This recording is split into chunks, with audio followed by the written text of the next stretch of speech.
भूक लागली आहे ना खूप. हो. झोमॅटो मागवून दे ना. स्वतः मागव. नाही, दे ना दे ना दे ना प्लीज. मेरी प्यारी अम्मी जो है. वायफाय बंद झालं बहुतेक. चलू हॉटस्पॉट लावून दे ना. तुला शिकवलंय ना, स्वतः कर.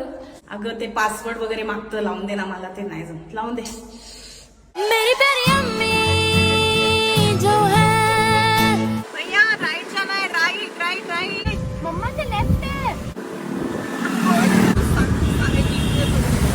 मेरी प्यारी अम्मी जो है. अगं सलोनी, आता काय झालं? ग्रुपवर एकीचे वडील गेले तर मी ओम शांती टाईप केलं, पण आता हे ऑटो स्पेलने आय एम शांती येते. आय एम शांती मम्मा डिलीट कर ना. डिलीट पण होत नाहीये. डिलीट फॉर ऑल कर बाबा, ऑल दे. मेरी प्यारी अम्मी